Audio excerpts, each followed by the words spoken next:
This Good conference afternoon, will now be everyone. recorded. Good afternoon, everyone. Welcome to today's webinar. I'm Onunkwọ Chinemerem. I'm Lagos YPG Treasurer. And today our meeting is going to be on navigating your career. So we'll be waiting a bit for the second speaker to join us. Then we'll kick off.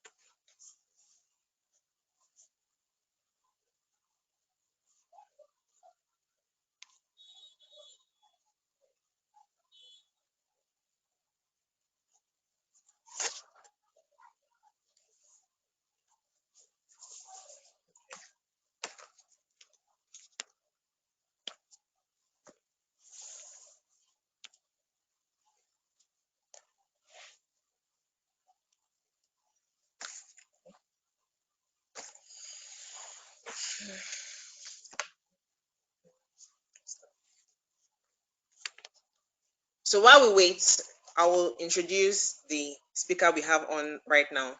His name is Mr. Eugene Ikobi. Mr. Eugene Ikobi. He is, sorry.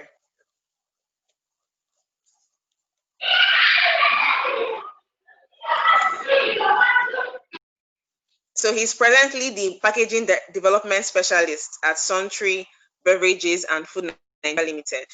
He's an expert in new product development, R&D, QMS, quality and supplier audit, training, manufacturing, and third-party operations. He's a professional, dynamic pace setter, over 15 years experience in pharmaceutical and FMCG industries, and has a professional experience in about 4 industries in managerial positions. This includes Chemical Allied Products PLC, where he spent about a year, then Africa Food and Consumer Care Limited, where he spent about a month, GlaxoSmithKline, that's GSK, where he spent about 11 years, and now Suntree Beverage and Food Nigeria Limited. He has a real thirst for success and has demonstrated a track record of initiatives, creativity, and motivation. So, sir, welcome to today's meeting. Can you hear me, sir? Thank you. Yes, I can hear you. Thank you very much. Yes, sir. So today's meeting is about navigating your career, a guide to building a sustainable pharmacy career. As you can see, our presenter for today has done and has spent 15 years and has built a very stable and impressive career. So we'll be starting off while we wait for the other speakers to join us. So, sir. I'm actually here. Good afternoon. Okay, good afternoon. Good afternoon. Welcome, ma. Thank you very much. Sorry, I joined a bit late. I just came back from the market, but I was able to meet you. Okay. So I introduce the second speaker. It's Farm Azuka Okeke.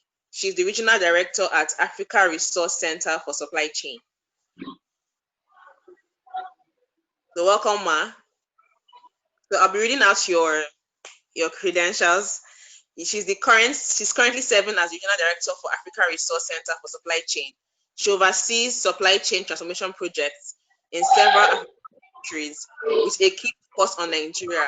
She's an expert in engaging governments and is currently serving as a thought partner and advisor to National Ministry of Health in Africa.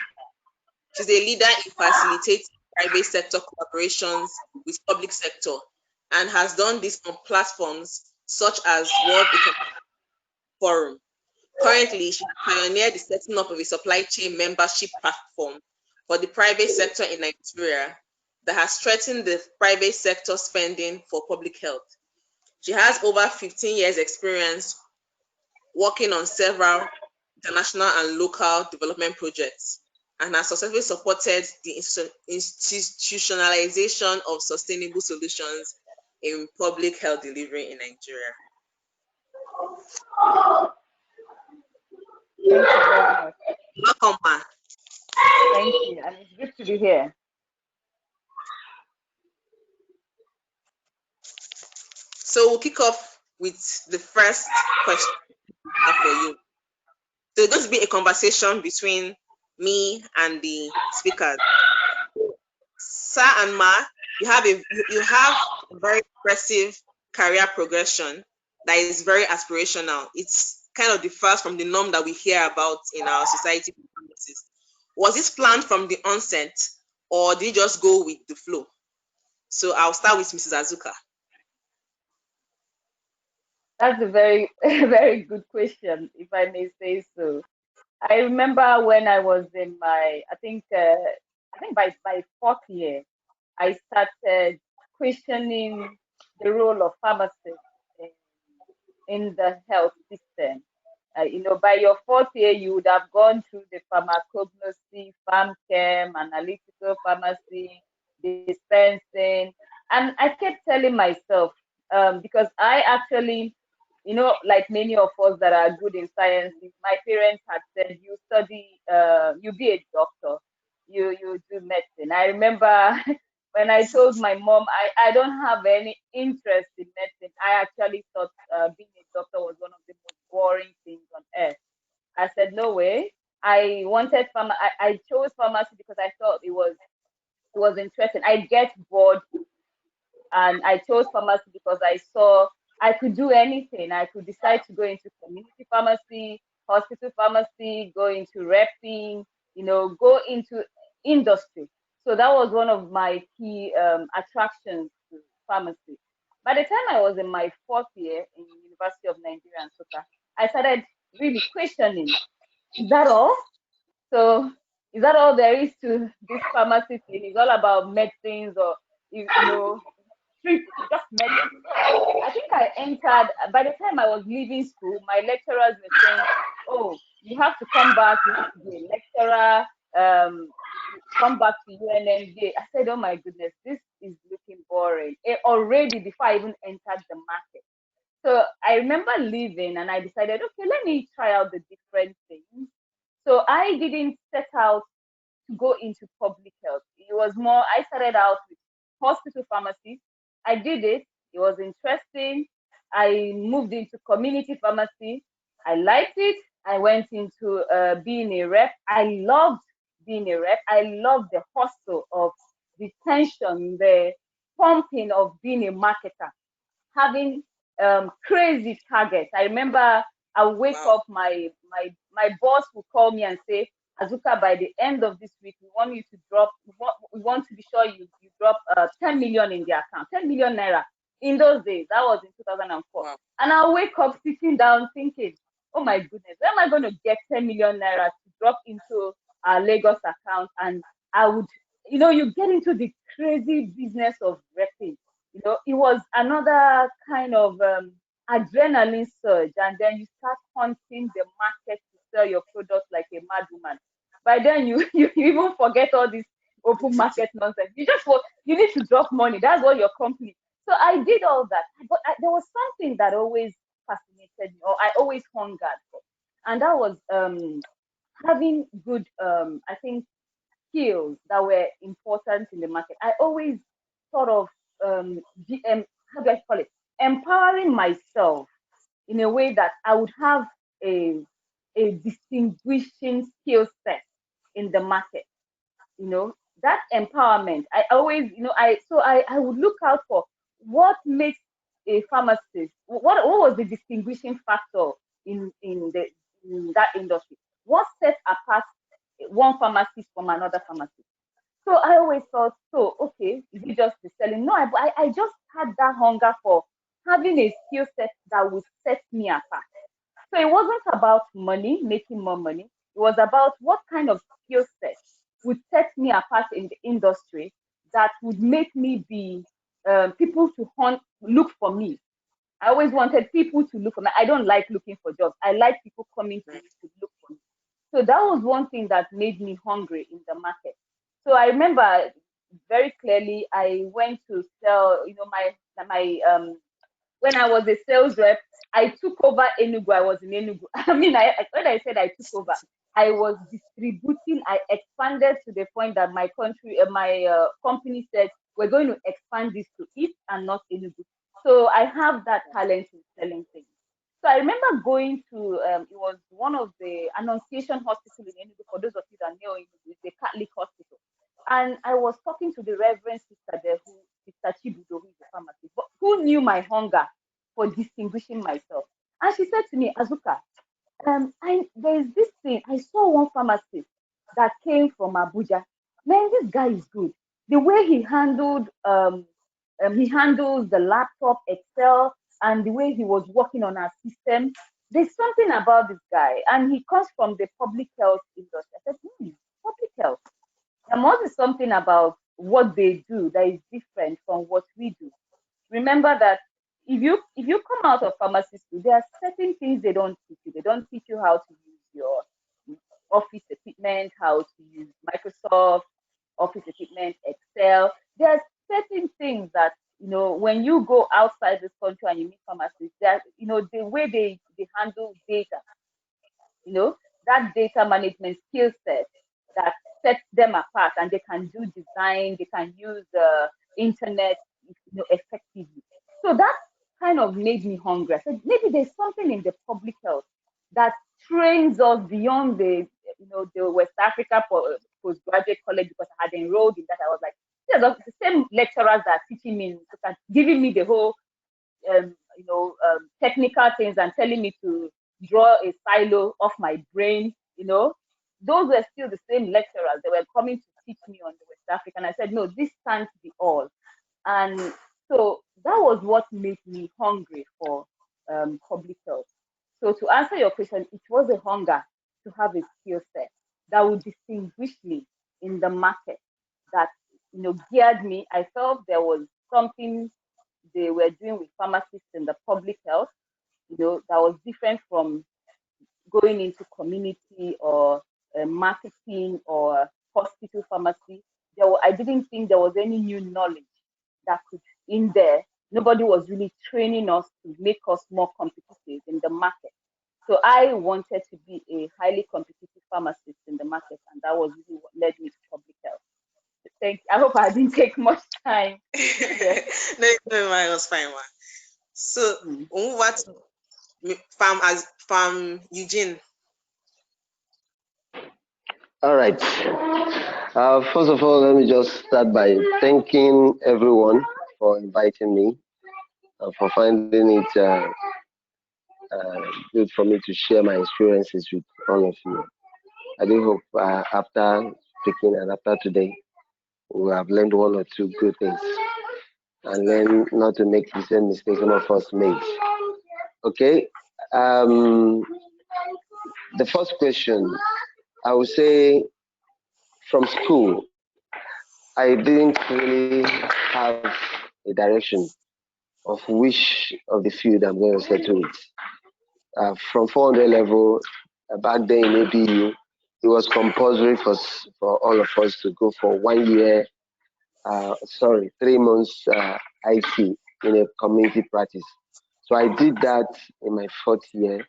I tasted a little of the community pharmacy, but I had not made up my mind on where I'm going to practice after I left school. So, but on the day of our graduation, someone was invited from Mayor Baker. His name is Alex Omoja.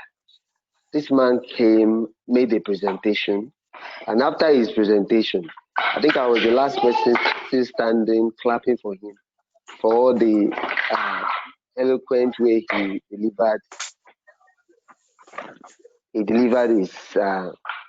his presentation. So right then, I made up my mind I was going to be a rep. So I decided to follow that dream. And so, just like every one of us, you have to do your internship, do your service, and then come back and settle with what you wanted. So when I came out, I decided to pursue the dream of being a rep.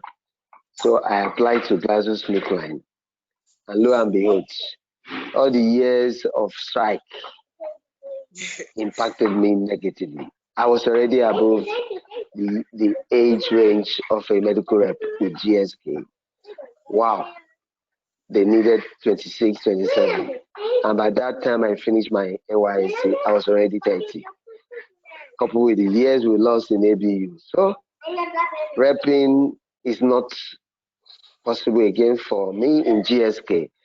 And my choice was to be in GSK. That was my dream. So I decided to make a change.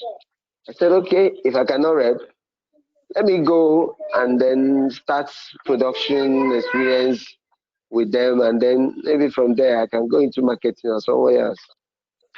And that opportunity didn't come. And when someone that I had interview with was looking for me all around and found me and said they've been looking for me. I did the interview like about 4 months or 3 months ago, but they couldn't locate me. So I started my production experience from CAP, Chemical and Allied Products PLC. And it's from there that I now moved back to Glasgow Smith Line, just like you read earlier. So I started from CAP, and from CAP I did just 1 month with the Indian company, and then from there I moved to GSK. That's how my production experience started. Wow. It's good to see how you turned the disadvantage you had into an advantage for yourself by going to production and eventually working with the company you wanted to. That's very lovely. And I love also what Mrs. Azuka said about wanting to be looked for instead of people looking for her. She went instead of her going out to look for people, people were looking for her. So that's actually very lovely. So we're going on to our next question, which is although you've already done it already, both of you, but the question was supposed to be to tell a bit about your background when you finished pharmacy school and how did you build your career. But you've already told us that, so we'll skip to the next one, which is for a young pharmacist, and this is for Famujin, for a young pharmacist interested in working in multinational industry, how would you recommend they go about it? What are the job opportunities available, and what is the progression thereafter?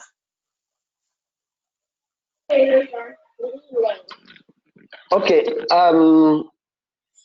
let me just give us a little background to how the dream for working in GSK came about.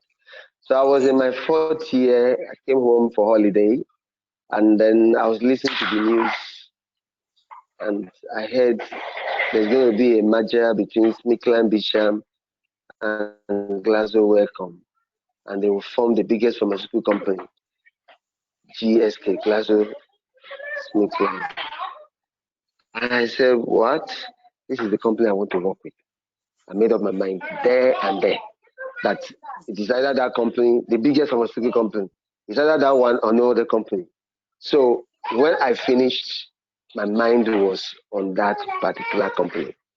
So it is something that helped me in taking that decision was all the one-man businesses I worked with, and I saw how things were ran there, and I made up my mind, sorry, one-man business, not for me. Even if they're going to offer me 1 billion naira, I am not going to work there. So I will advise for some of us that want standards and where things are done based on merit, and then you have every other aspiration to go higher. You have a structure, you have things already put in place. So it's not like you're coming to do patch or coming to do some cut and paste stuff.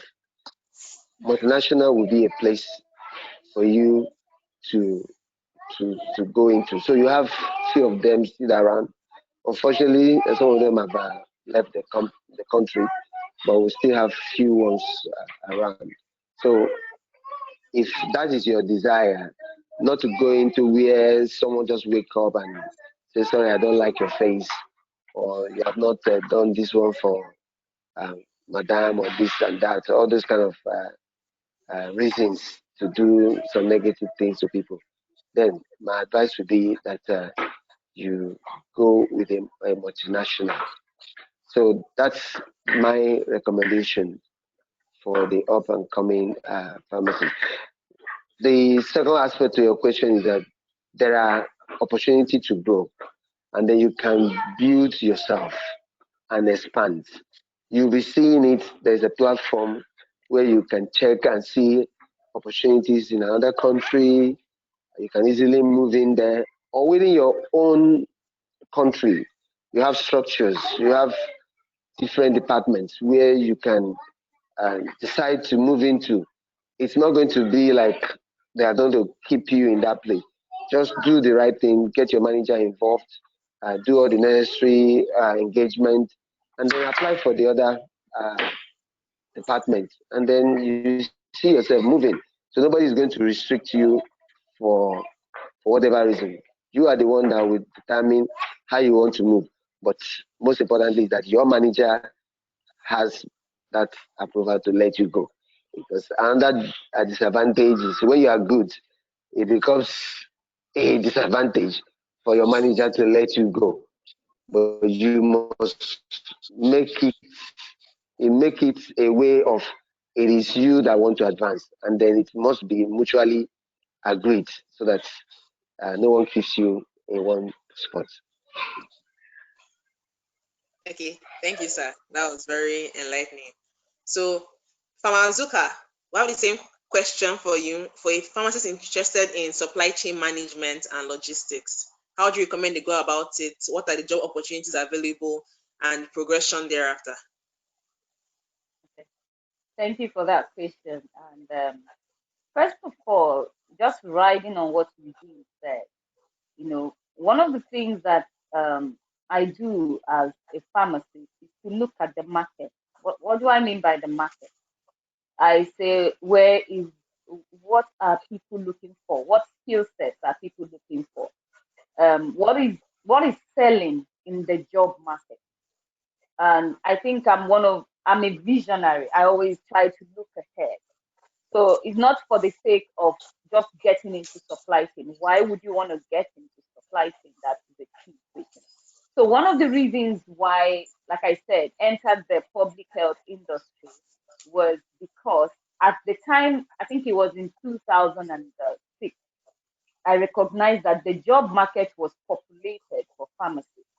I checked what were pharmacists being paid, and I recognize that I try to get into UNTH, Enugu, the teaching hospital, and I found out what does a pharmacist earn as a chief pharmacist. When I heard about it, at that point it was 300,000 naira. I was like, I didn't crack my head in university to earn 3,000 after struggling with my mates to become chief pharmacist. I didn't think it was a market for me to be in. I looked at um, the industries and I found out, okay, if I'm going to get into the industrial pharmacy, I will work like a dog maybe until I own my own company. I'm much about the market. I looked at community pharmacy. There was a benchmark, 70,000. I said, I know that's not why I struggled to get in my pharmacy school. So for any pharmacist, it's not about supply chain. It's about how do you value yourself? Where do you see yourself? What's in the market? Who is paying money? And at that point, I looked at it. That was why I got interested in public health. I said, okay, this guy that Mr. Chibudo mentioned, how much are they paying him? And I found that there were pharmacists in Nigeria as at 2006 earning 600,000 naira. I was like, are you kidding me? I'm not going to sit here going into all these other. I was a rep. I was expanding business for my boss. He got me a car. He said, even when I was pregnant, he said, park that car in her house. Let nobody. No, he was treating me like a queen. But he was paying me peanuts. So for me is the value for my time. I weighed my time and I looked at the market. I said, okay, this public health looks like where they could pay me reasonable money. And that was how I took my head. I call it took my head into that space. When I entered the public health industry, I realized, oh, there's a space in the public health specific to pharmacists, and that was where I learned about supply chain management. So basically, my question is, my recommendation to the young pharmacists is, you need to look at it from the market angle. What do you want? When I was leaving school, I had some of my classmates, women, they were just very okay owning a community pharmacy shop because they were in those days that Dora Akunyelu had come in to change NAFDAC. We were the set that we were the people were, I mean, like, I don't know about many people, when we're in university, you get people come from all over the country coming to marry pharmacy. So, because Dora had said if you don't have, so many of us were in high demand for marriage. So many people, their vision was my husband is going to set up a community pharmacy, and that was just their ambition. Many were, for women, many women at that point didn't want to go into recruitment because their husbands wouldn't want them. It's like banking. That was how. So you look at it from the angle of what is the ambition for a woman. I knew I had gotten married early, immediately I left school. That but my husband was such that he was very I would say futuristic. So he allowed me to look at it from the market angle. So I would say to any pharmacist, it's all about the marketplace. What is the world paying for? Who are they paying for? Right now is a very good time for pharmacists in the supply chain industry because there's nobody that doesn't know supply chain. So in essence and in the next future, what people will pay for is data, Internet of Things, robotics. So you need to look at it from the market angle. What is in demand? So now, if you want to get into the supply chain industry, it's a good time. It's not saturated. One of the reasons why I said I'm getting into the public health industry because it wasn't saturated then. Now it's saturated. If you are entering the public health for the sake of entering the public health, the money being paid has dropped because it's saturated not just with pharmacists, with nurses, with lab scientists. Everybody has entered there. Now, many people are not in the supply chain industry. The good thing is that in the global space, supply chain is for engineers. In Nigeria, it was brought to pharmacists because of HIV/AIDS. So it is still a good space for anyone to enter into because it's still paying. The lowest supply chain person in the public health industry or in that industry is earning like give or take 400,000. That's entry point. It's a good space. But if you want to get in that space, there are two things I would recommend. You need to get some certifications or get into the degree, get a master's degree, or start getting into the certification part of it. So there are some industries or some schools that do certification because that's what distinguishes you really. We are not trained in supply chain in the pharmacy school. Though we have started in my role, I've started advocating to universities to take advantage of the marketplace and let's have some master's degree for pharmacists in supply chain, so specific to medicine. So at least now we have I think like up to 4 schools in Nigeria that they do the masters in supply chain. And Nnamdi Azikiwe University, Lagos State University, I think Rivers State University, and Kaduna State University. Some schools are in the pipeline. They have the curriculum presented to the Senate, University of Nigeria, University of George. So getting into the certification, if you don't want to get a master's degree, you can go about it and getting some certifications. We have a program in Africa Resource Center in collaboration with MIT. MIT is a foremost school for supply chain management all over the world, and it's quite affordable to get into their online program. So if you want to get into that space, you distinguish yourself by having some supply chain certification, and that would be my recommendation. But it's a good space. It pays well, and it's not saturated. Oh, thank you very much, Ma. Oh, okay. My question now for you is that you've overseen so many projects and alliances, and you've been in different spaces. What have been your challenges that you faced along the way? How are you able to come through it? And are there any challenges you are still facing till date? Okay, thank you very much. Just some background. When I entered the public health industry, my goal was to make sure medicines are available for life-threatening illnesses in Nigeria. That was my key goal, that medicines are available. And I entered this space and I recognized that there was a huge challenge. The challenge was that to make medicines available for Nigerians, we relied a lot on our government. And I recognize that our government, in terms of when you say government, if you look at it from the angle of ministries of health, our governments are highly limited. For instance, if you want to know how good your government is, we are all from different states. If you go to your village, I believe as Nigerians, we still go home to, Igbo, we always go home Christmas, all of us must go home. Yes. I don't know about, so if you go home, and if you start feeling like you have malaria, if you can't get the malaria tablet from the primary health care center in your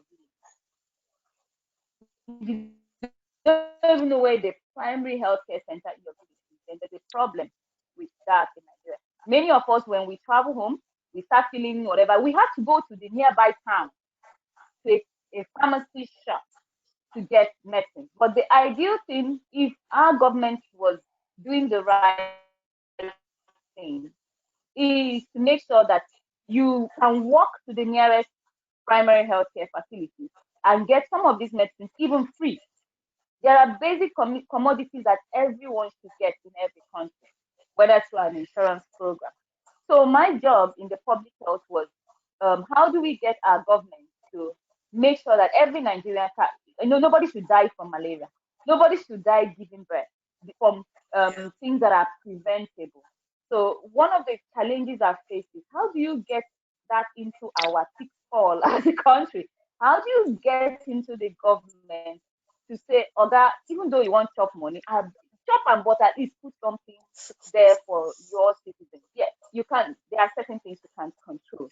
So my job as in public health has been more into advocacy, advocating to the government, being very open, being very firm, and it's one of the toughest things to do.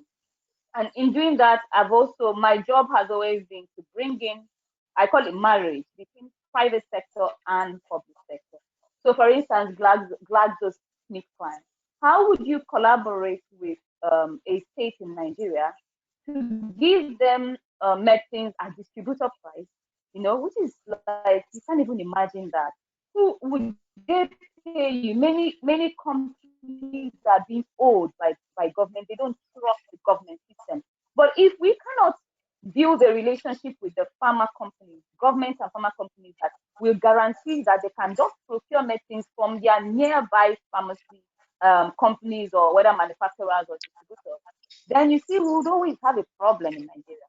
So the toughest job I've had is, how do I marry the private sector and the public sector to build that trust, to get government to pay farmers when they buy from them, and get farmers to give government good prices, so that we can have access to medicine. That has been my job. And I can tell you, it has been a tough one, because even the farmer, they will call me to say, I work a lot with the pharmaceutical manufacturers group of manufacturers, PNG man. Many of us may know them. Yes. So when I started this conversation, I remember Pharmacist Stella Coley, Dr. Fidelis from PSN. They said to me, "You're wasting your time, Azuka. Why would we deal with government?" And I said, if we're looking at public health, not people that can afford medicine, there are many people that can, but many people are dying every day because they can't afford medicine. If we're looking at a collaboration that would expand access to medicines across Nigeria, down to our villages, we have to find a way to collaborate.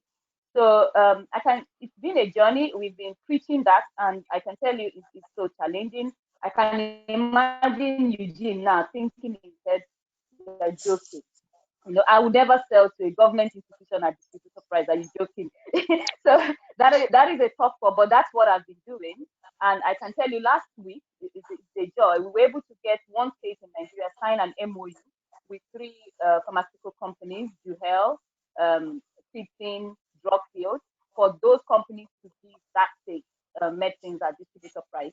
What that means is that the state will give those companies exclusivity meaning that for the next 2 years, those companies will be the ones supplying them medicine. You can imagine what that means in terms of boosting sales. But the state has made a commitment that they will pay them at a designated time. They're not going to tie down their money.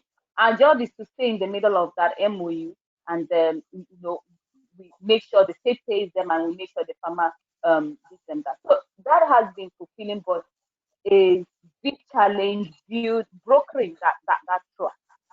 So that's for me is how do we get more trust? How do we get our government to do what they said they'll do, and improve the farmer space? You can't not buy from the pharmaceutical companies. You can't. And we shouldn't allow donors. You hear about Bill and Melinda Gates. Now they are producing vaccines. Why are we not doing it in Nigeria? You want to produce vaccine for COVID and you bring it into Nigeria. When we have companies, May and Baker, those are the things we're preaching, the policies. You will kill the businesses in Nigeria if you don't kind of make that. That's what China and India did. Their government buys from their companies. Now Nigeria, our government would work with donor companies, Bill and Melinda Gates, Global Fund, and they bring in medicines from outside Nigeria. But we have industry. If we create those kind of collaborations, there'll be more work for everybody, and many more people will be hired. So that's my job: economy and medicine. Wow. Thank you so much, Ma. So I'll move to Farm Eugene. What are the challenges you faced, and how are you able to surmount it, and then challenges you have right now till date?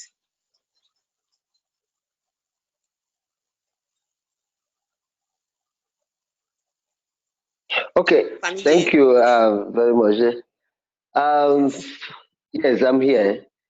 So for me, in production, the major challenge we actually faced during my time in that industry was basically having to get a local industry that can provide us with the right quality material that we needed, both packaging and raw. So most of the time we depended on imports, and the import had its own challenges. So when forest jumps up, we are going to have it tough because then we're not able to either buy at the right time or get the clearance done at the right time. You have them jam packed at the airport, I mean at the seaport, and a lot of other challenges. So, and when you see samples that are sent to us from outside the country, you even if you are not sick or that you are sick, looking at the packaging alone, you're already well. But you pick some of the ones that are done here, especially our local printers. You see small prints. You now have to get people to sort out good ones from the bad because for us in production, quality is not negotiable. It's either it is good, it's an all or none thing. You get it good and it goes. It is bad, it is rejected. So we don't have room for let's manage it.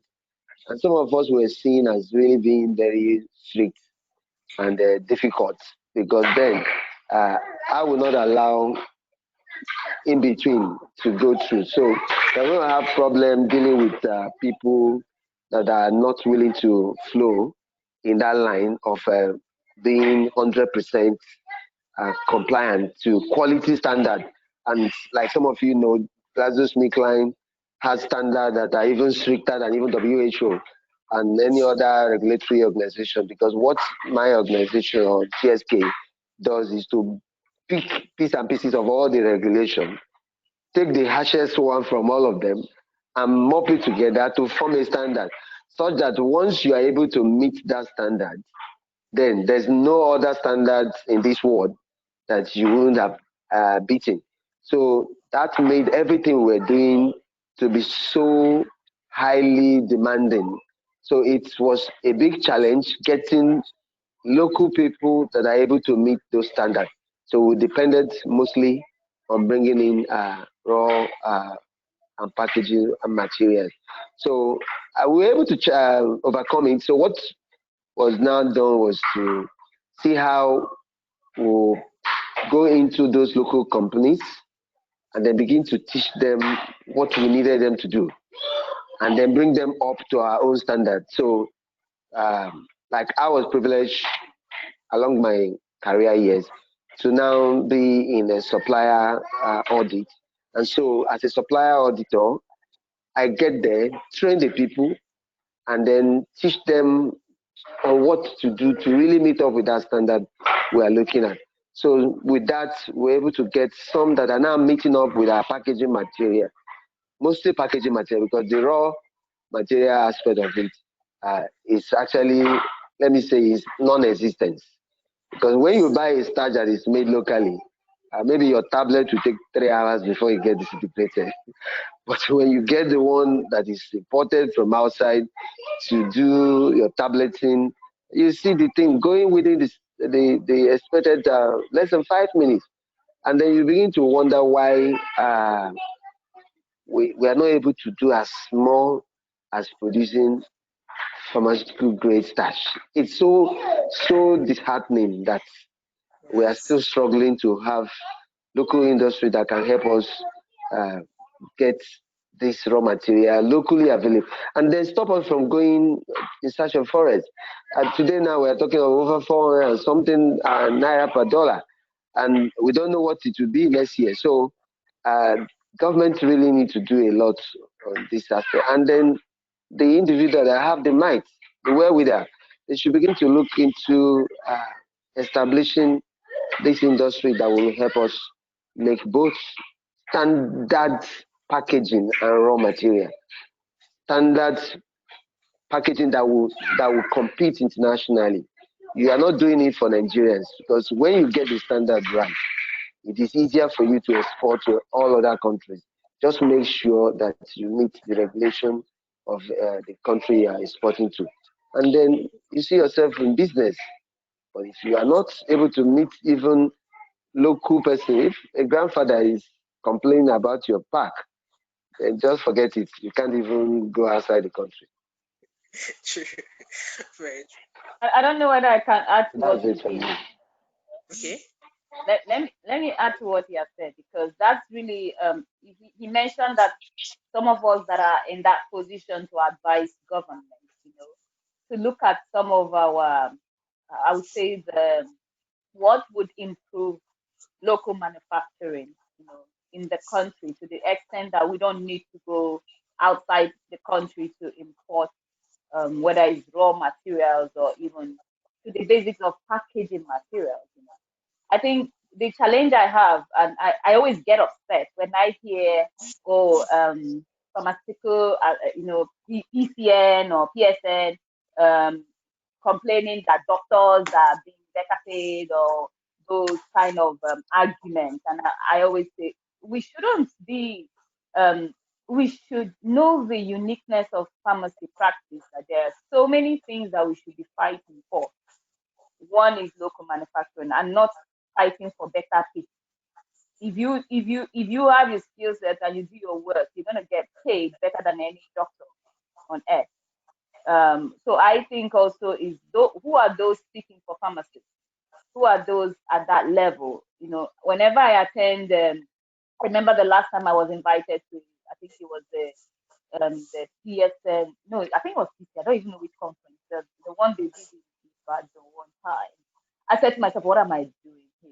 Sorry to say this, because at times I feel our practice is still so archaic, and then and also the people speaking for pharmacists have not opened their eyes to what we should be advocating for, what we should go to the presidency to be talking about. And for me, a key part of it is local manufacture. What are the policies in place to improve?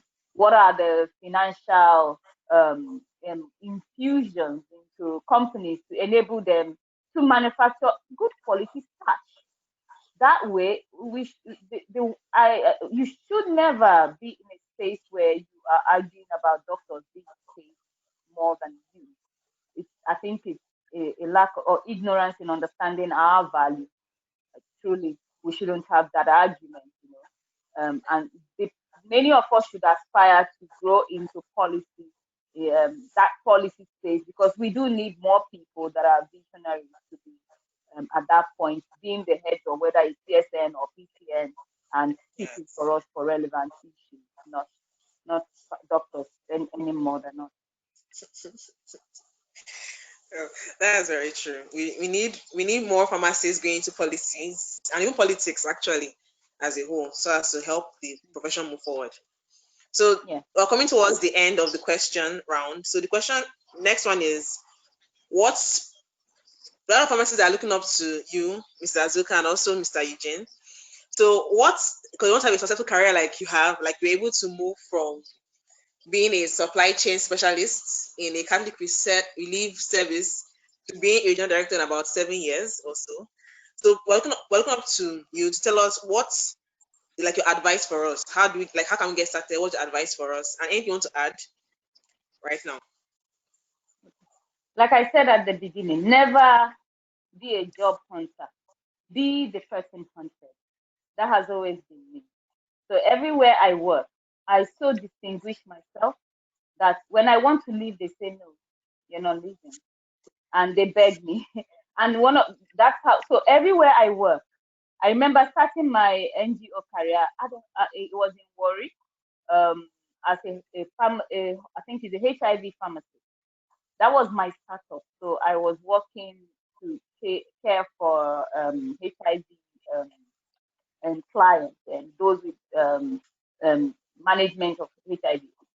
It wasn't a simple hospital, Navy hospital. That place taught me something. It taught me discipline. The military are highly disciplined in that if you come to work, whether you are being paid or not, you come to work at a particular time, you do your job, you leave when you're supposed to leave. If you are in the office, do your job. You know, when I went there, I worked like I saw the other civilians. I was a civilian pharmacist, and I saw other civilians. They were very lackadaisical in their approach to work. And the military would always say, they are civilians now. I hated that manner, and I did something. I started working like the military. They come to work early, muster, and they stay dedicated. Work like this is your life. By the time I managed that HIV clinic, any day I step out of the clinic to go home, and there's a client, I was the pharmacist. There were doctors in charge of it, but the doctors were not confident handling any patient without my consultation. Because Wow. any book, if I go for training, I will read and study. I knew the medications for the HIV. I knew what was trending. I would research. So when you bring your prescription, be very careful because I would finish you as a pharmacist. I would send. So doctors were very wary of me because then they recognize the role of pharmacists. So you know what they used to do? They would do whenever a difficult patient will come, the what they call the ship captain, the one running the hospital, would call and say, "Where is Mrs. Okeke? Don't." He would tell the doctors, "Don't handle that client until she's here." They will call me Wow. from home. There is a patient. Come, we need to consult. Then they will see, because you are the pharmacist, you are the medicine expert. Doctors are not the medicine expert. It was a job in the hospital, but I made sure they understood the role of a hospital pharmacist. So they would call me and I will come in and we'll look at the case together and we will discuss. And I'll say, okay, don't start her on TB medicines because if you combine this and the side effects will be really bad. Or this patient is already, who gave this medicine? And they'll say, oh, is that doctor? Everybody will dodge because they know Mrs. Okay was going to say, well, if this patient dies, it's on your head. And even when the doctors will go for courses and come back, they wouldn't read. I will say, can I have the latest manual on this? I want to see what it is. And they will give it to me. I'll read it. And when they write nonsense, I'll say, but this is a new regimen for this.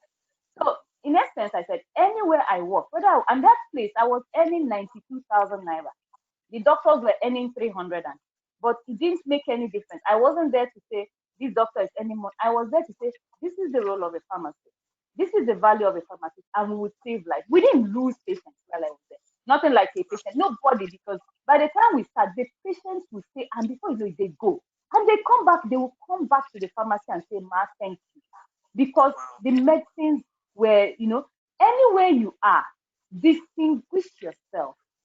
such that even if it's a community pharmacy where I rep, the company still today, if I invite the person, he will come. He said, this woman, you don't even need to bother.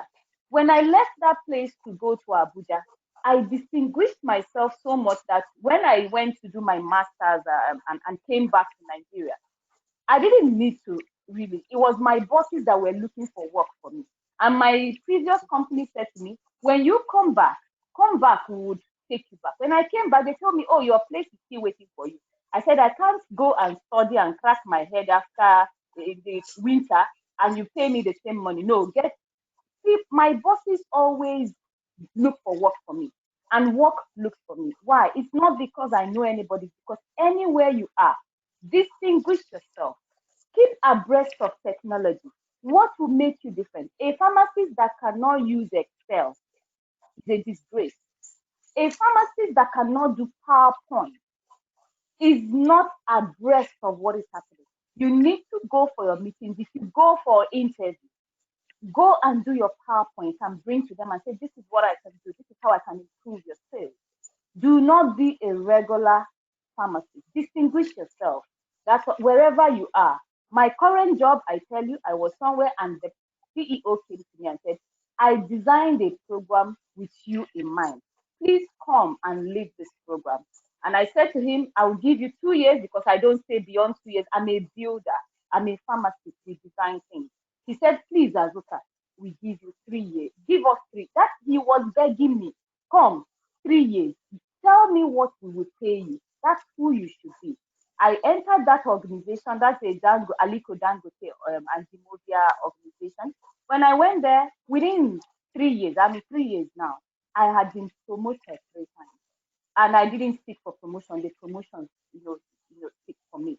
What am I saying to any young pharmacist? You want to make it in life, whether in community, marketing, distinguish yourself and do what you have been hired to do. That would be my recommendation. Thank you very much, ma. That is very, very powerful. You should distinguish yourself wherever you find yourself. And that's very wonderful. So I'll move on to Farm Eugene. So, sir, you've done a lot in your career progression. You went from the first company to the second one to eventually getting to GSK, even though you could not enter in as a sales job at first. Then you spent 11 years and you rose to a managerial position, and now you are in Suntree Beverage and Food. And I heard, and Suntree apparently has coverage in Africa, Middle East, and Caribbean. So, what's your advice to any young pharmacist who wants to hold production roles, who wants to reach where you are? What's your advice to us, sir?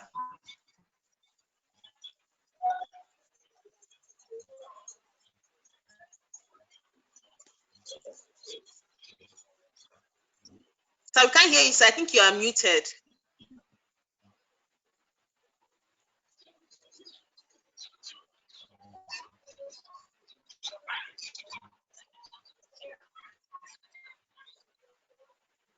Hello, sir.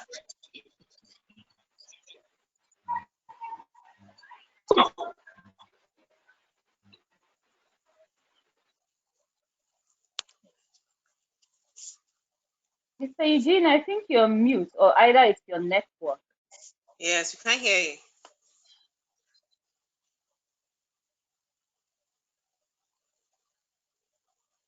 If you want to get far, you can't hear me. We can hear you now, sir.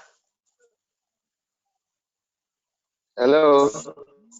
Hello, sir. We can hear you. I think it's the network. Can you hear me? We can hear you, sir.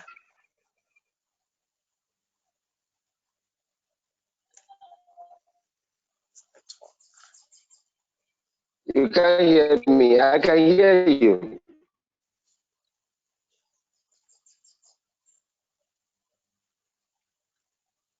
My mic is unmuted. Hello. Hello, sir. It seems to be your network that is causing the issues. I don't know if you can. Like, there's serious lag. Is what you're saying and what we're hearing. Unmuted myself.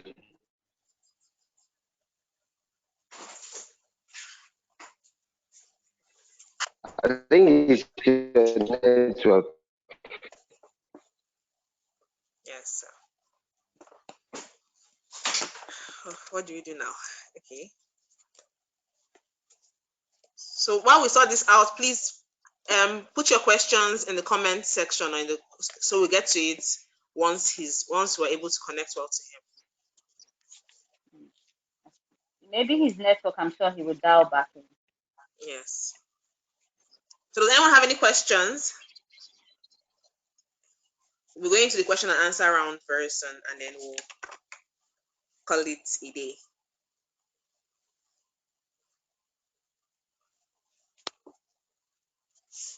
Is it better now? Yes, sir, it's better now. Okay. It's all these funny IPS. Okay. Okay, so I don't know how far you heard me, but maybe I should just rewind those things. So what I'm Okay. saying is, writing on what Mr. Azuka has said, you should get to the point in any of your career aspiration that when you have done well, it must be shown on your face, you smiling. When you haven't done well, you'll be sad. It should show on your face. You should get integrated to that level of this is what I want to do, and then you get your heart committed to it. That way, you will never go astray because that will be guiding you. If you want to be smiling, like I finish my shift work, I want to go home. I want to be smiling from the office down to my house. I don't want to be sad. So, what are those things that will make me sad? I will make sure I work on it within that period that we are going to work. Our night shift is about 10 hours. Imagine not sleeping for 10 hours and Wow. then in the Yes. morning you are recording zero output. That means it's better off you were sleeping than being awake and not having anything produced. So you must get to that level that that passion, that desire to succeed must be in you at any point in time. I tell you, like Mrs. Azuka said, I worked in a community. I wanted to taste everywhere in the field of pharmacy. I worked in a community practice. When I was about to go for my, I was fortunate. I got hospital while I was doing my internship in a community practice. And I brought my letter. Sorry, Oga, I have just seen a job for hospital. And he said, sorry, whatever amount they are going to give you there, I will pay you. I want you to continue with me. And I said, sorry, I cannot do that. He said, no, I am telling you that is what I want you to do. So, okay, I will think about it. He said, don't think about it. I want you to give me an answer now. I said, okay, let me just think about it. So what I did was to uh, come back to him and say, okay, you know what? They are not far from each other. I will work in the hospital in the morning, and in the evening I'll come and do local for you. I think that's a fair deal because I needed to have hospital experience as well before going for my youth service. And then when it was time for me to go for my youth service, people kept coming and asking for where is Mr. Uche, Mr. Uche. That's my Igbo name. And at the point, he told the rep, the sales girl, to stop telling them that I've gone for youth service. That you should just tell them that I'm coming back. So, because that is how I took the community when I was in the community. I read, see, it's not everything that you're going to see or that you're going to be taught in school. All those leaflets you see in those boxes, make it your book at the time you are in the community. Just get yourself abreast with anything. Nothing is a waste. I've read leaflet and so many things. And during interview, it was just a leaflet that I read that the whole question was centered on.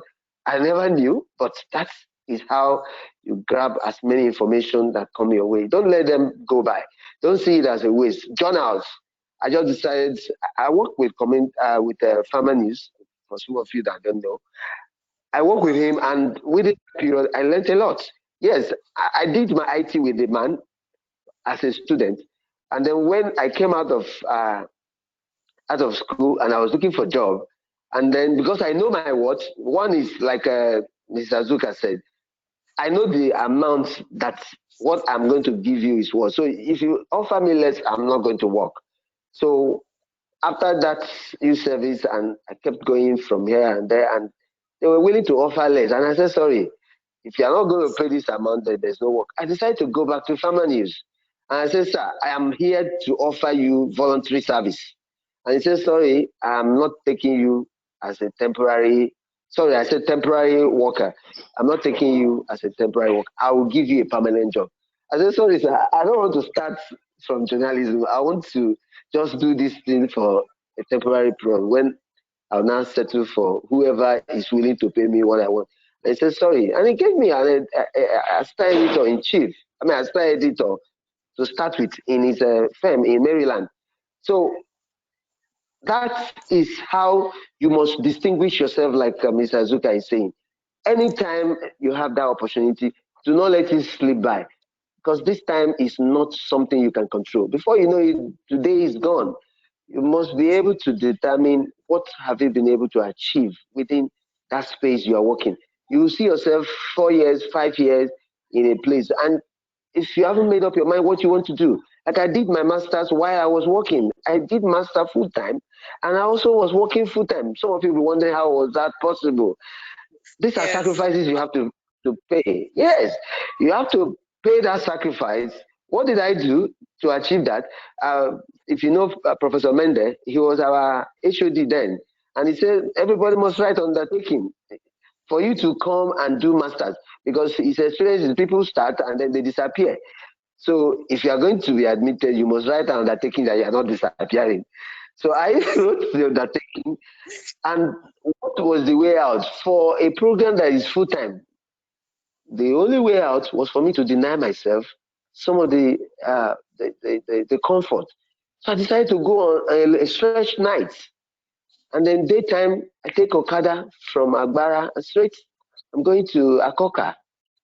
Sorry, Idiaraba. That was when we had our program.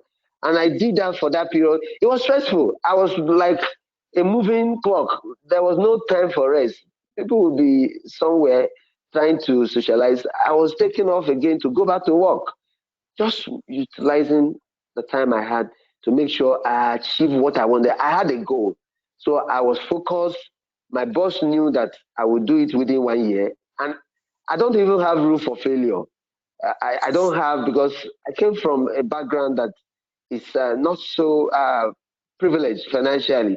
So there is no money to waste. That was also helping me to make sure that I don't come for a repeat.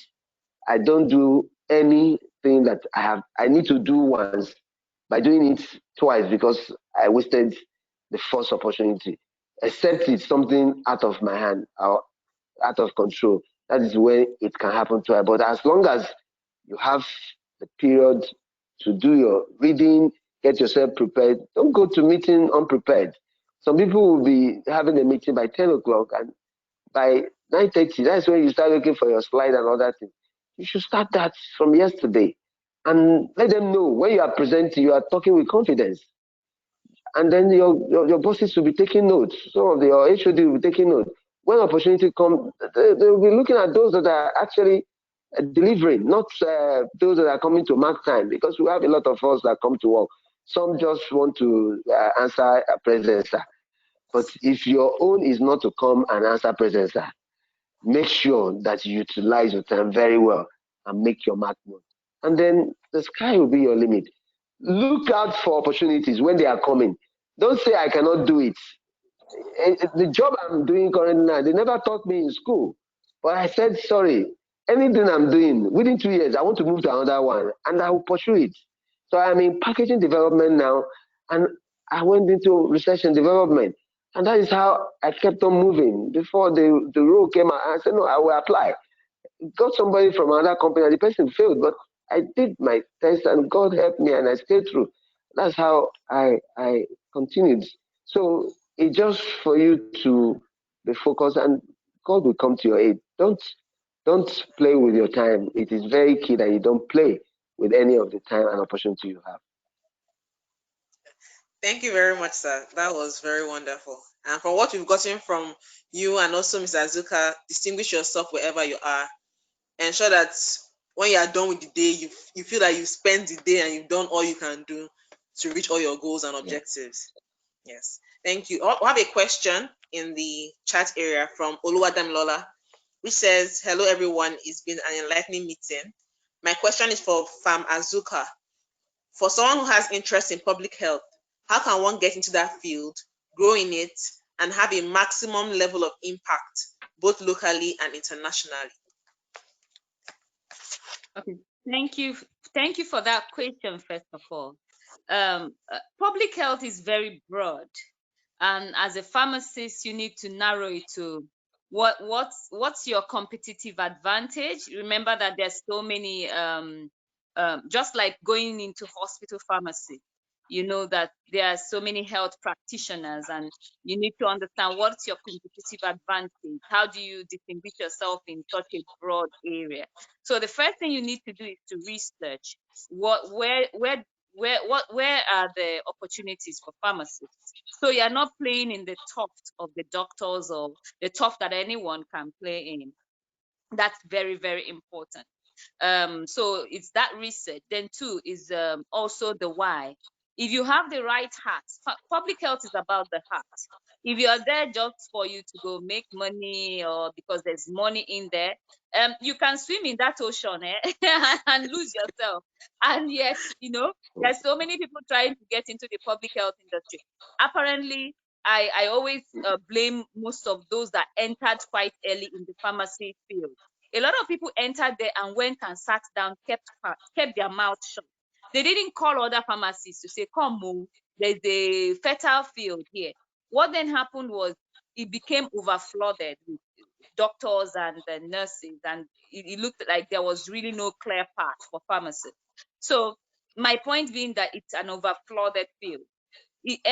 Anyone going in there, the key thing I would say to anyone going into the public health, don't go broad.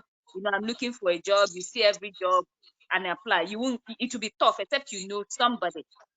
Someone, because most of the jobs you see out there, there's already someone. It's just to fulfill all righteousness.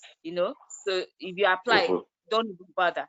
But what the public health industry is looking for now, so anyone that really wants to get into that field should get in there, is data analysis. And it's still a value for pharmacists because we are the number crunchers. I can imagine Eugene checking sales. He said he was in the supplier arm and he's reviewing people coming in. He's reviewing their numbers. What are you saying? How many can you do? How does that what's it how what's the how does that help our bottom line? He's doing his mathematics, and you can't be at that level without understanding the numbers. So one thing that everybody's looking for now is who are the number people. A pharmacist can understand that aspect because that's why we did farm analysis. Beyond the analytical part of it, what they didn't teach us was the number part of it. So data analysis is a space that I think any pharmacist can get into. There was one course I know in school then we did. It was more about analysis. I didn't like that course. It was about number crunching, But that's where we should be going. And if you want to get into the public health industry as a pharmacist, go into data analysis. Go to Coursera. There are courses there that are free on data analysis. Go there and start there. And then you can also get into MIT. They do data analysis. Man, if you can pass that course, your head is still hot. Is around $300, but that course is tough. If you have certificates in data analysis, they are hot in the market in public health. Everybody is always looking for those that can do the analysis, particularly with COVID. Right now, the country is looking at, we're expecting almost around 6 billion vaccines into Nigeria early next year. Who will manage that? 6 million vaccines. The country will be looking for data analysts, pharmacists in that angle, because they wouldn't want to let non-pharmacists handle things as delicate Mm. as vaccines. You are the one that That's understands the thing. the. So if you are a pharmacist, this is a right time for you to get into data analysis. Go in there, start learn. That's why I said if you don't know how to do your Excel, go and learn. And you and those are the guys who are paying hot money. I know how much the people earn now. So that's a new field, and data analysis, pharmacists, that would be somewhere to go in. So don't go broad. I want to get into public health or go and do. No longer, I don't value masters in public health. That one that before that, and having it in University of Nottingham. those things don't count now. Nobody cares about those things. What we want is come for interview. I'll Who give can you do it? crunch numbers for me. No, but everybody has those foreign degrees don't count anymore, to be quite frank. So even now, we are ready to hire secondary school people that can code. That's where the country is going. People that have the technical expertise with data. So anyone that wants to get into public health, please go into data analytics and you have a competitive advantage. Wow. Okay, sorry, quick one. Just to give small hints on how some of us were lucky.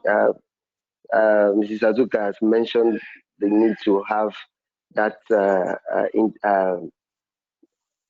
ability to use the laptop or use the internet or use anything that has to do with the computer. Uh, the tip I was going to give is for us, some of us didn't have the privilege, but if you get yourself working in a place where there are free systems or they are organizing anything about computer knowledge, please, even if you have a wedding or something else that is going to clash with that particular offer, throw that one off and go for the computer knowledge. I had the opportunity to learn how to use the computer at psychiatric hospital that the IT manager organized for us interns and all the rest. And I decided to buy a laptop, buy a computer, a PC, keep it at home. Up to hospital, at home, I do my practice. Getting into the job, it was no, in fact, a lot of my colleagues didn't know what a computer was. Let me put it that way. So, and you are going to be thrown into that job. And nobody is going to be helping you to do your PowerPoint, do your Excel, type on Word, and all those other things. So, if you don't have the privilege, just if it's a 6 months, all these computer college that you see around, just go there, do it. You have to deny yourself comfort. I keep saying it. Nothing is obtained on a platter of gold. You may not have the opportunity of going to start from day one, but if you are working and then you have an opportunity to do a 3 months or a 1 month, just get that knowledge. So as you get into the job as a young pharmacist, you just finish your NYSC, that does not become the obstacle. Because if they have two candidates and you did excellently well and the other guy did excellently well, and your only challenge is that you don't know how to use computer, I'm sorry, they are not going to hire you. It's the other guy that will have the advantage. And then you deny yourself, maybe that's the multinational you are talking of. Nobody will bring you in to be teaching you there. So you have to make yourself valuable for you to be picked. That's just what I wanted to chip in. Thank you. Thank you very much, sir. And thank you very much, Ma. We have another question from Olubukola Jumbo, which says the question is for Farm Eugene. Many adverts for production pharmacists have unattainable requirements as 5 years experience in a previous job. How do you start a career in production pharmacy with the experiences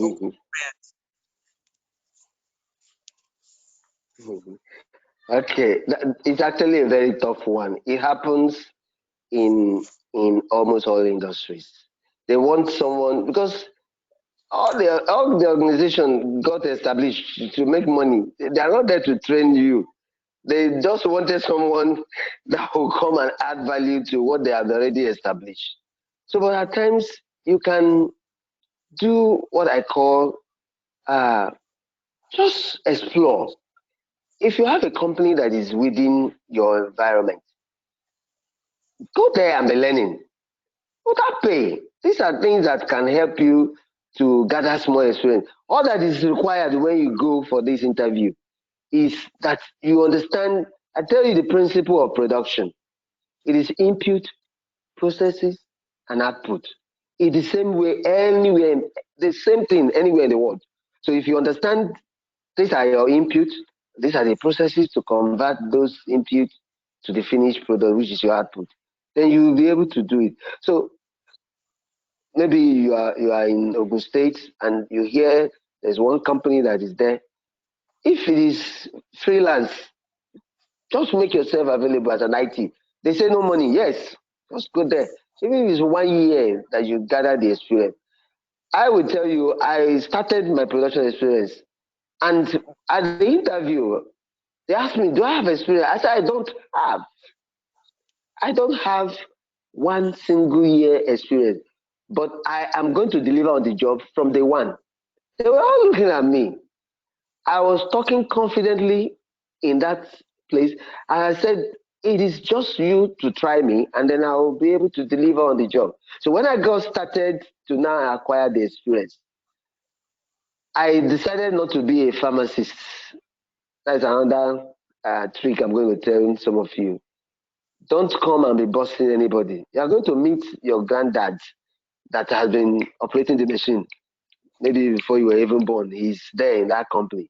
You're going to see somebody who didn't go to school, that never saw secondary school, but he knows how to take this quantity of this item, mix it with another raw material, and give you the final thing. Get integrated into them. Learn as many things you can within that space of time. Just become their friend. They will be opening up to you. Those are the tricks I was able to gather. They will open up to you on how you're going to get the experience. So the 5 years may be an obstacle when they write it. Like I tell my siblings, if they ask you for 5 years, apply for the job, get prepared, do all your reading. When you get there, there is a confidence you are going to exude at that interview that they will say, "No, let's start this person. This is a trainable person." Because recruiters, or let me say interviewers, there is something they are looking at. At times, it is a trainable person when they have seen that you have all the things that can meet up with their expectations. And the other one is maybe there's a problem, they need someone to kickstart. And then that is where that experienced person will be an advantage. But if you are focused and you want to get the job, just do this one I told you, gather experience as a volunteer anywhere you see it, and then have it. Write it in your CV. You were an IPC operator in one company. That's already an added. But don't lie, because it's going to show if you have never done it. If it is actually that you did it as a volunteer, write it there. You're not going to put volunteer in your CV anyway. But that between this period and this period, this is what you were doing. That become your own added advantage. And then you cannot tell. Somebody can just see it as, oh, you can do this. So you start. You can now start from there. That's how you can overcome that barrier of 5 years. I don't know if that answered No, that very John well. Boss question. Yes, let, it does. let me add to what you said. Let me add to what you said. I remember when I wanted to move to Abuja. After working in Warri, I decided, okay, I've done this hospital work in HIV/AIDS. I want to get into NGO, core NGOs in Abuja, because Abuja is the heart of NGO work. And then you start applying for jobs and nobody calls you. Why? Because I didn't know by then that those jobs were just face value advertisement. But actually, coincidentally, I was called for one particular interview. You know why they called me? They called me because they just wanted to fulfill all righteousness. They already had someone they had earmarked, but they had to go Mm-hmm. through the audit process. So they called me, and I was one of, because according to them, they had someone, but they looked at the people that other people in that particular organization and said, "Oh yeah, interview my own person, or interview my own person." So they just looked at the other CV just to say, all these people that are coming for in this interview, there's only one woman. Let's look for another woman just to add, so that they will not say we are not gender balanced. That was the only reason they called me. They never planned to hire me. But you know what? Like you said, you have got to invest in yourself. One thing I have found out which distinguishes, I think pharmacists have, just to complete that story before I talk about investing in yourself. When I got there, because it was about HIV/AIDS, and I told you that anytime anybody goes for a course or training, I'll grab their book, because I had the interest of my clients. I wanted to know what is the latest regimen, which drug was causing this side effect, how is this interacting with food, when do they take this one, when do we withdraw people? Because people taking HIV medicine is like taking malaria medicine every day. You know how hard those things are. So if you don't have the heart for that one, you will just be treating people anyhow, and people will stop taking medicine and say they don't want to take medicine. But I knew the thing so much. When we went to that interview, do you know when they started asking me questions, it was flowing like water. And they said to me, obviously, this is, you know, they said, yes, this is what I do every day. The person they had earmarked I had And 29 marks higher than him. And they said to themselves as an organization, it will be unfair if we don't give this woman this job. this woman. Because, yes, they said because she knows it. She knows it so well. Even though we had come up with somebody, but this woman deserves this. It wasn't like I had 5 marks. I had 29 marks higher Above. than the second person, you know, for something, because I knew the job. Anywhere I am, I was in that village in Warri, doing in a hospital where somebody will be there. All the nurses were there that were in the same department used to ask me, why are you even stressing? Madam Azuka, is it not the same salary they'll pay? You're a civil servant. They will say, but I had it in my heart. So one of the things I will tell every pharmacist is this, yes, is invest in yourself. If you don't, a lot of times there's so many materials out there free, you know, that if, for instance, you want to go into public health and you spend your time on Facebook, you know, showing your pictures and all that, nice, but Twitter, and you don't go on Twitter and your friend is Davido. I don't know the kind of music my children listen to nowadays. Your friend, Big Brother, you spend your time and you want to earn money. You know, you want to progress. If you go to Twitter, you get yourself connected to World Bank, get yourself connected to Bill and Melinda Gates Foundation, Global Fund, Nigerian Ministry of Health, where they drop materials, updates every day. You are not connected to World Health Organization, and every day you learn new things. Every day there's something out there. You're not looking for free courses, because sometimes it's not about paying. There are free courses out there. You don't spend yourself. You hear pharmacist Eugene saying he was going to school in the morning and going at night, and he was like a working course. I can relate. You want to progress, you will need to invest in yourself. You don't see conferences and say, let me get some money, and that, because it's in conferences that you know the new trend, the recent trend. So that when you start talking, you go for an interview, they're asking you questions on COVID. You are talking about hand sanitizer, you're a pharmacist. You're not talking about the different companies manufacturing vaccines, you know, and everybody in the whole world now is talking about COVID, and you don't even know how many cases, what's the implication, what's the role of pharmacists. And you go for a job interview, that's what they're going to ask you now, you know, which companies, you know, can manufacture vaccines in Nigeria, and you don't know. So again, it's invest in yourself. Don't waste your time, young pharmacists. Do not waste your time on Big Brother. Don't waste your time on, I don't know what people waste their time on now. Time is precious. Time is precious. You understand? It's so precious. Please don't waste. Stop wasting your time. Invest in yourself. Go and look for free courses. Schools like Harvard, MIT, they give free courses on Coursera. Go there and start building yourself up, you know.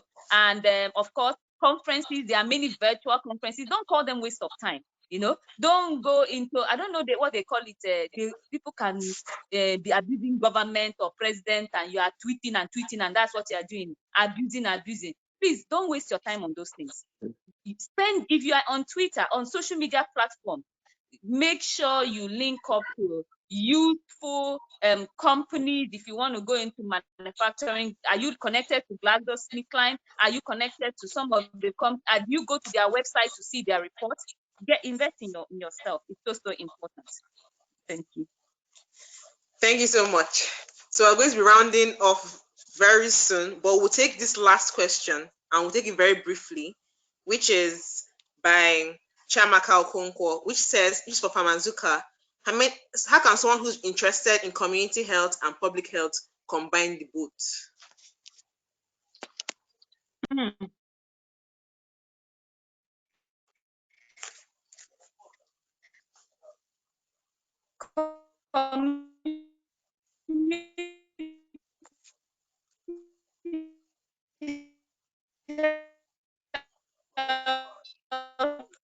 think it's my public health. I think for public health, where we practice now, for instance, in Lagos State government, they are saying they want to public at the state level, they want to move it down to the community level.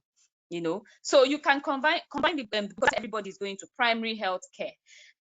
So public health, but you need to get it down to the lowest level, to the level of PPMV. That what do you call that? Chemists. What they call them again? Patent Yes. medicine Medical providers. stores. Those chemists. Yes. And also, and we can't run away from it at pharmacy, no matter what we say. Oh, those are irregular practices. They are here to stay because there are so many villages, many places that pharmacies can open. So those people are here to stay, and we're trying to get them regulated. Now, for any pharmacist getting into public health with a focus of community practice, that's a good way to go. Start off with volunteering. There are so many volunteering opportunities. I always tell people, try and get into forums, meet people if you're in any state, go to their Ministry of Health and say, look, anytime you're going into community, I want to be a volunteer.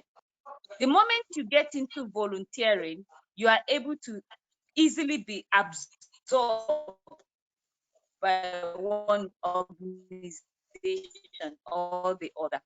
So look at that, and then also start thinking also, what is the value of a pharmacist at that community level? Most of it is about regulatory, working with those chemists kind of thing. How do we regulate them? How do we use them? Many organizations are looking at how do we get, for instance, HIV/AIDS patients. They don't need to come to hospital again if they can pick it from their nearest pharmacist. So those kind of things are so that pharmacies or PPMVs can start stocking those medicines for them.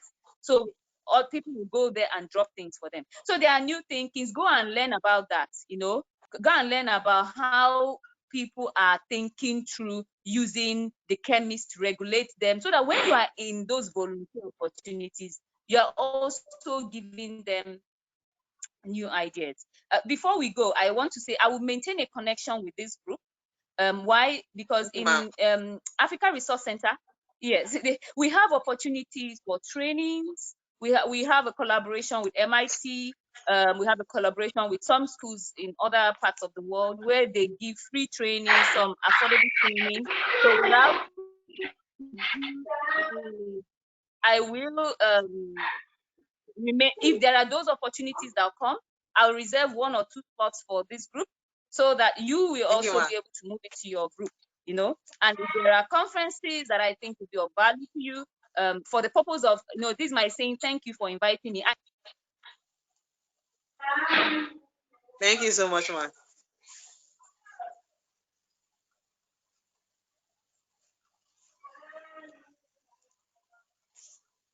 Sorry, a call was coming in and I had to cut it off. Okay. Sorry. Okay. Can you still hear me?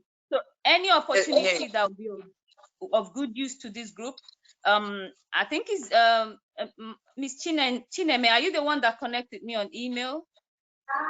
I think no, it was Jumbo that did. Yeah, Jumbo. So Yes. I would retain that connection, and I would always come to you to say there's a slot or there are 2 slots as our way of promoting the practice in Lagos. So thank you very much. Thank you very much, ma. Thank you. Really appreciate this, ma. Well, this has been a lovely session with Farm Eugene Ikobi and Farm Azuka Okeke. We really appreciate this. And I'll just go through what we've learned. That we should distinguish as a pharmacist, as a YP, you should distinguish yourself wherever you find yourself. You should ensure you're actively looking for opportunities. And that as a pharmacist, if you don't know PowerPoint or Excel, you need to go and start learning it and basically become a professional in that. It's very important. And then data analysis is something just in public health that you're looking out for, because that's how you can distinguish yourselves. Yes. There are also free courses on Coursera and MIT if you want to go into supply chain management, so that you can be able to take some opportunities. And I think that's mostly what we did. Distinguish yourself, code, have good knowledge, and I think that's the end. Comes to the end of this session. Thank you so much, ma, and thanks so much, sir. Okay, so All right, so I'm also available. I think some of you, the officers have my number, but you can share it with your colleague, anyone that still Yes. want to have one-on-one with me, especially in terms of what to do. I will still Yes. tell guys, don't forget your pharmaceutics. Don't forget your pharmacology. Don't forget your Yes. pharmacognosy. All those things you learn are not going to be wasted.